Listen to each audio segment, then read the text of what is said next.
நாடகத்தை அரங்கேற்றம் செய்திருக்கார். இந்நாடகத்தில் நான் யார், என்னுடைய பேர் என்ன சொல்றவா?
அரசர்களை அண்டி வாழக்கூடிய தவறுகளில் ஒருவராய் விளங்கப்பட்ட சஞ்சய மகாமுனிவர்.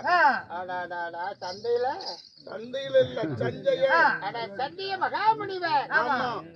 நாடாளக்கூடிய அரசர்களுடைய அரசு சபையில் ரிஷிகளும் தபயோகிகளும் காவலர்களும் மந்திரிமார்களும் அமைச்சர்களும் சூழ்ந்திருப்பார்.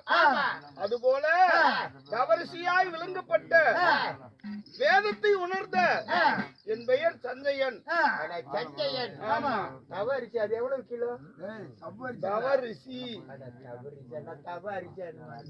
அரசர்களுக்கு நாட்டுக்கு நன்மை பயப்பதற்காக தவறிசிகளை தன் அடைக்கலம் வைத்திருப்பார். அரசர்களை நல்லா வச்சிருக்கிறதுக்காக. அரசர்களுக்கு நல்லா வச்சிருக்கிறது இல்ல, அரசர்கள் நாட்டுக்கு நன்மை பயப்பதற்காக. நாட்டு மக்கள் யாவரும் நல்லா இருக்கணும் அப்படின்னா ஆலயத்தில் பூஜை நடக்கணும். தெய்வ ஆலயங்கள் பூஜை செய்வதற்கு யார் வேண்டும்? யாரு பூஜை வேண்டும்? ஆமா, அந்த பூஜைகளை அனுஷ்காரம் செய்யக்கூடிய ரிஷிகள் நாங்க. தழுவு சோறு திங்கிறாள், நெய் ஊத்தி சாப்பிடுவாங்க. எல்லாமே சாப்பிட்டா தான் இருக்க முடியும். அப்படி சஞ்சய மகாமுனிவராக இருந்தாலும் நண்பா, இந்த மகாபாரத காவியத்தில் வேதவியாசிரியர் பிறந்தார் அல்லவா? பராசரனுடைய பிள்ளையாய் விளங்கக்கூடிய வேதவியாசிரியருடைய நான் சிஷியன். அவர் சொல்லக்கூடிய ஏவலை எல்லாம் செய்து அவருடைய பிள்ளைகளாய் விளங்கக்கூடிய அவருடைய வம்சவலியாய் விளங்கும் அத்திபுர வேந்தர்கள் அவருக்குடைய அரசு சபையிலே காலத்திற்கு ஏற்றார் போல அரசு நடத்த ஆலோசனை சொல்வது என்னுடைய கடமை. ஆமா, பாண்டவரும் கௌரவருக்கும் தந்தையாய் விளங்கக்கூடிய திருதராட்டிரனுக்கு நானே கைத்துணையாய் இருந்து அரசனுக்கு எடுத்து சொல்வது என்னுடைய கடமை. எடுத்துரைக்கிறவரு. திருதராட்டிர மன்னனுக்கு நேத்திரம் தெரியாது.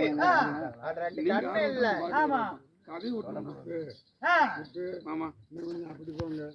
என்று பராசரின் பிள்ளையாய் விளங்கும் வேதவியாசிரியர் தவரிசையாய் விளங்கக்கூடிய எண்ணெய் கொண்டு வந்து அஸ்தாபுரம் அரசு சபையில் விட்டு போனார். அரசனுக்கு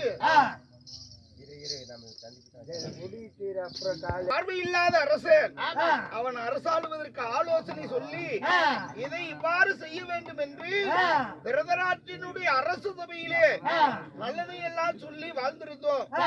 ஆனா இன்று திருதராட்டிதன் ஓய்வெற்று அஸ்தாபுரத்தை அரசாளுவது அத்திபுரவேந்தன் துரியோதனன். அதனால துரியனையும் சந்திக்க வேண்டும், பாண்டவர்களையும் சந்திக்க வேண்டும்.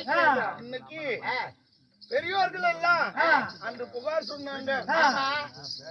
அந்த புகார் படி இன்று யார் சிறந்தவர்கள் என்று ஒரு முடிவெடுப்பதா இருந்தா இருவரையும் சந்தித்து அவர்களுடைய வாதங்களை ஏற்று இரு தரப்பையும் ஆமா அதன் பிறகுதான் முடிவெடுக்கணும், விசாரணை செய்யணும். ஆமா திருதராட்டித மன்னன் சொல்லி இருக்கா, என் பிள்ளைக அஸ்தாபுரத்தை அரசாண்டாலும் அவர்களுடைய நிலை என்ன, தம்பி பிள்ளைகள் பாண்டவர்கள் அவர்களுடைய மனதில் இருக்கும் நிலை என்ன?